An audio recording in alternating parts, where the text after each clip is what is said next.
Olá, amados e benditos do Papai, tudo bem com vocês? Estamos aqui para mais um sermão.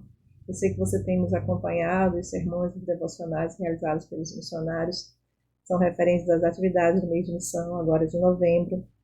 E para mim é um privilégio poder estar aqui com vocês e sentar à mesa e compartilhar um pouco da palavra do Senhor juntos, amém? O tema do nosso sermão hoje é Como Ouvirão, que está em Romanos 10, 14 e 17, diz assim a palavra do Senhor. Abra sua Bíblia comigo. Porque todo aquele que invocar o nome do Senhor será salvo.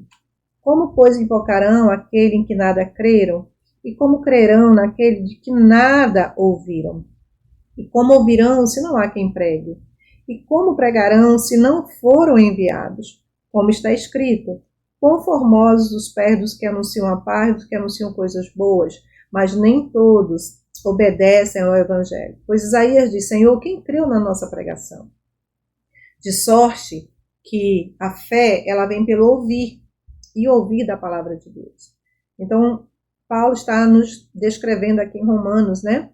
Eu sei que você já leu essa passagem várias vezes, inúmeras vezes, mas há um significado aqui poderoso, né? A pergunta fala da necessidade, da urgência da evangelização.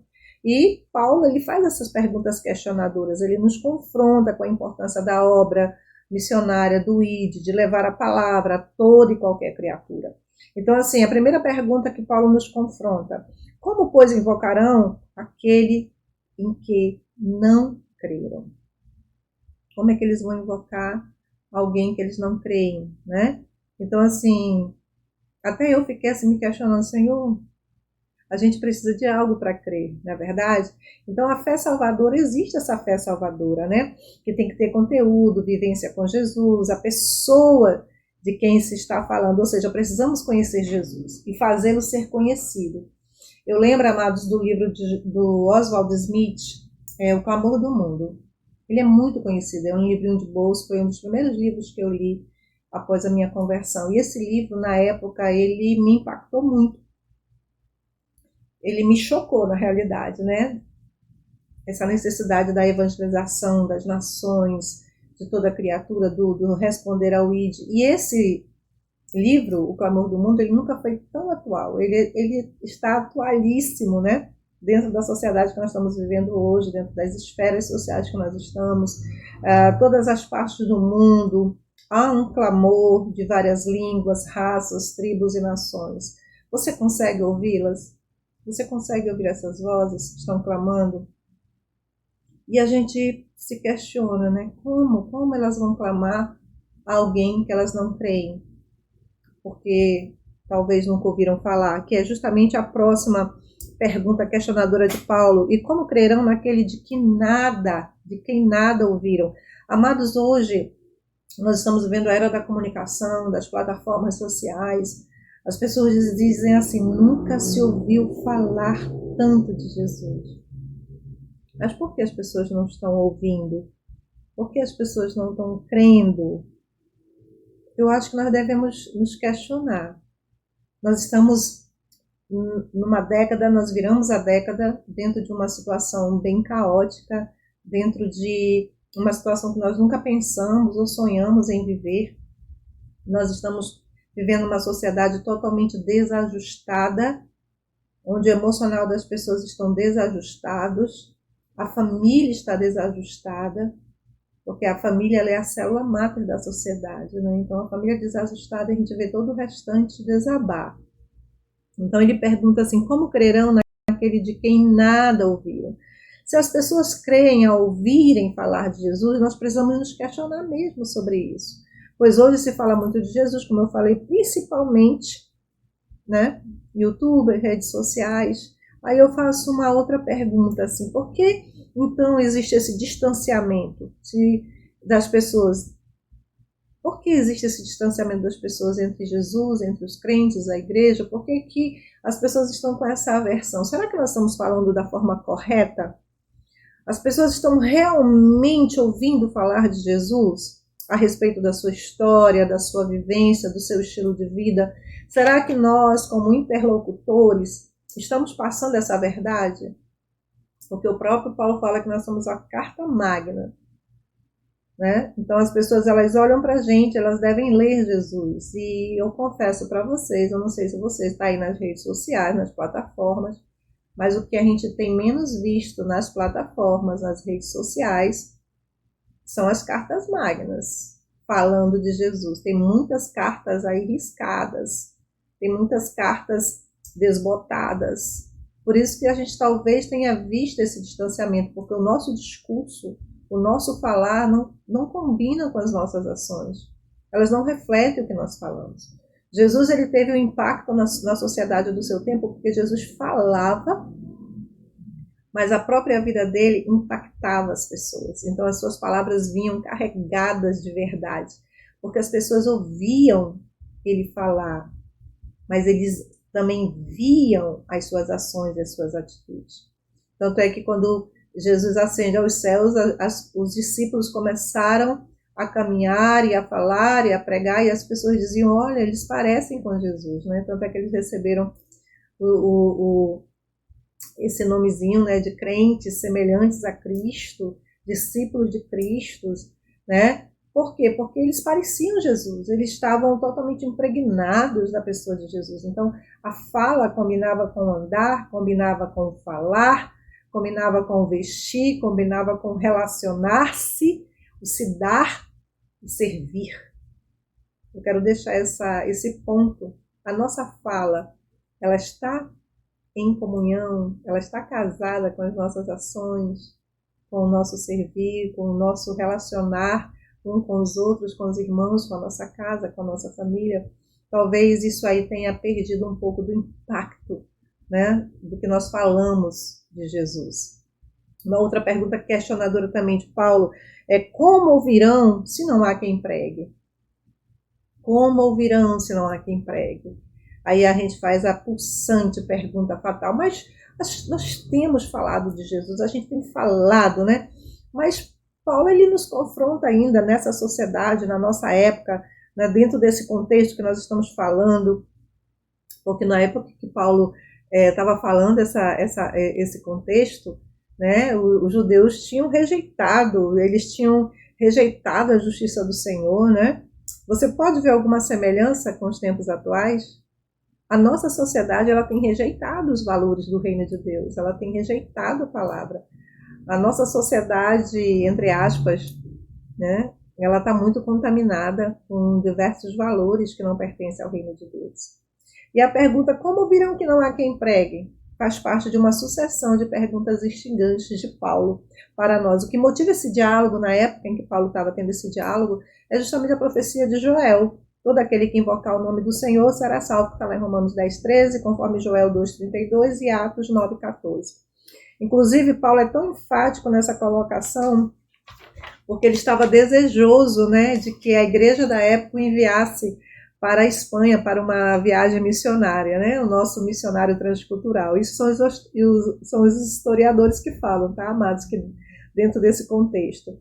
Então, ele estava muito enfático, ele estava muito fleumático, né, ele estava incisivo, mas esse discurso de Paulo não é diferente para os dias atuais. Nós precisamos ser incisivos, sim, como pastores, como pregadores da palavra, como filhos de Deus, nós temos que insistir. Como ouvirão se não há quem pregue? Né? Essa pergunta, ela tem ultrapassado décadas e alcançado gerações que creem na Bíblia como a palavra de Deus. Essa pergunta fala de uma realidade comum a qualquer pessoa, judeu ou gentil. Está lá em Romanos 10:12. Eu e você, gerações inteiras, nós temos nos disponibilizado a pregar verdadeiramente essa palavra para que as pessoas ouçam. Você tem dificuldade de falar de Jesus na parada do ônibus, dentro do ônibus, na sala de aula, na sala da academia, da faculdade? Você tem dificuldade de falar de Jesus para os seus amigos de trabalho que você vê todos os dias? Como ouvirão se não há quem pregue? E a gente ainda tem a ousadia de dizer que todo mundo está ouvindo a palavra de Deus. Amados, não é porque a gente acessa um YouTube, acessa um Instagram, um Facebook, a gente vai atrás de pregações porque nós somos cristãos, nascidos de novo, que todo mundo vai fazer isso. Tem gente que nunca acessou um YouTube para ouvir um pastor pregar. Ainda há pessoas que nem sequer ouviram falar de Jesus. Ainda há uma estatística, né, de pessoas. Por isso que Jesus ainda não veio, por isso que o Pai ainda não enviou o Filho. Porque ainda há pessoas que precisam ouvir essa palavra. E como pregarão se não forem enviados? Quando a gente fala assim, né, a gente está falando do mês de missões, e a gente pensa logo, vão me enviar para a África, vão me enviar para a janela 1040, e glória a Deus, aleluia, se formos enviados. Mas eu entendo como pregarão se não forem enviados, sabe? A gente tem várias formas de sermos enviados para pregar essa palavra. Há várias formas, homens, mulheres, jovens, anciões, que serão enviados. Eu sou enviada a pregar no meu trabalho, eu sou enviada a pregar na minha faculdade, eu sou enviada a pregar para a minha vizinhança, para a minha própria família, para a minha própria parentela, que não se resume a só pai e mãe ou irmãos biológicos, a tios, tias, sobrinhos, né? Eu sou enviada a falar de Jesus ao desviado, ao mendigo, à prostituta, né? ao desempregado, aos venezuelanos que estão aqui. Está tendo um êxodo, né? Das pessoas vindo para Manaus, vindo para o Brasil, saindo das suas nações que estão em decadência, que estão em ruína. Então há várias formas. Então, naquela época, as pessoas que eram enviadas eram conhecidas como os arautos ou os atalaias daquela geração, né? Que privilégio, né, que o crente pode possuir, ser participante da obra redentora de Cristo, como um atalaia do Evangelho de Cristo hoje. Há vários crentes ainda com a mente precisando passar, gente, pela renovação, que não se conforma com esse século. Nós precisamos entender que a nossa mente realmente ela precisa ser renovada. Eu preciso conhecer qual é a boa, perfeita e agradável vontade do Senhor. E eu vou dizer para você, querido, a boa, perfeita e agradável vontade do Senhor é que eu e você estejamos no centro da sua vontade, reconciliando o homem com ele.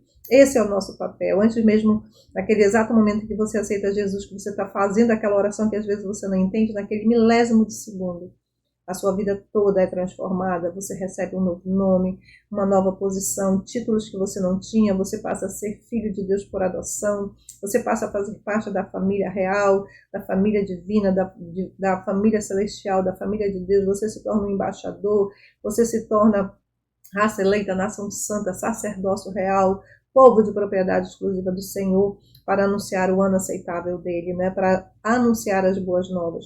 Então, o meu papel e o seu papel é reconciliar o homem com Deus. Então, essa pregação é minha, essa pregação é sua, essa fala é minha, essa fala é sua. Você é essa voz profética para essa geração, você é o arauto para essa geração. Onde quer que você estiver, no norte do Brasil, no leste, sul, centro-oeste, na América Latina, nas nações da terra, você é esse arauto, rompendo as fronteiras, os confins da terra, para proclamar o ano aceitável do Senhor. Mas, sabe, dentro dessas vertentes que nós acabamos de falar, nossa fala, nossa pregação, ela tem que condizer com a minha vida pessoal, ela tem que condizer com o meu testemunho, senão será uma palavra vazia, será uma fala desperdiçada. As pessoas precisam ouvir eu falar de Jesus e verem Jesus em mim, pelo menos milésimo do reflexo de Jesus no meu dia a dia, no meu comportamental, no meu relacional com as pessoas, sabe? Com a minha igreja, com a minha família, na própria sociedade. As pessoas não estão vendo isso. As pessoas não estão conseguindo enxergar. Mas você é esse que prega. Você, o nascido de novo, o nascido de Deus, o lavado e remido pelo sangue do Cordeiro, você é esse arauto. Você é esse arauto da pregação do Evangelho. Você é esse atalaia. Você tem os pés formosos. Aonde quer que você vá, você não precisa atravessar o oceano. Sabe, aqui mesmo na sua casa, aqui mesmo na sua vizinhança, na sua comunidade, na sua célula, você é um pregador dessa palavra. Então, amados, nós só precisamos obedecer o Evangelho. Nós só precisamos obedecer esse ide e abrir a nossa boca. Porque o Espírito Santo mesmo, ele diz, abra a sua boca. Nós nem precisamos saber falar de Jesus. Nós só precisamos falar o que ele tem feito na nossa vida. E o Espírito Santo vai completar a boa obra que você começou.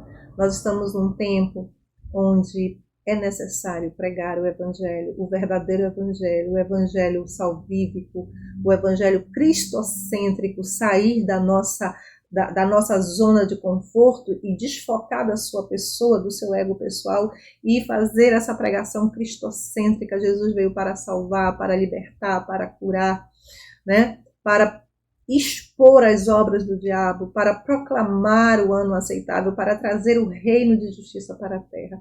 Nós precisamos alinhar novamente essa pregação, porque Jesus está às portas. Jesus está às portas. Os sinais nunca foram tão evidentes. E essas perguntas, elas precisam estar no nosso coração mesmo, questionando, pulsando em nosso coração. Como ouvirão? Você está disposto a fazer com que as pessoas ouçam falar de Jesus? Você está disposto que as pessoas ouçam a sua voz anunciando o ano aceitável do Senhor? Então, amados, que você possa estar com essa palavra no seu coração. Você que está nos acompanhando, tem os devocionais, essa pregação ela está mais completa nos devocionais. Você que tem acompanhado, o nosso livro digital dos sermões e dos devocionais está disponível aí nas nossas plataformas. Amados, venha conosco, acompanhe ainda as atividades do mês de missões. Eu quero deixar essa palavra ao seu coração. É urgente.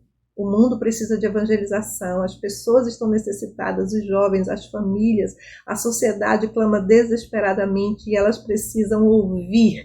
E você precisa ser levantado como um pregador da palavra, independente da sua idade, independente do seu grau acadêmico, independente do seu nível de conhecimento. Levante-se como um arauto, levante-se como um atalaia dentro dessa geração. Amém, queridos? Que o Senhor te abençoe e te guarde, Ele faça resplandecer sobre ti, né, a sua paz, Ele te dê paz, que Jesus seja o centro mesmo do teu coração e o Espírito Santo seja o que te conduza todos os dias. E eu quero orar por você.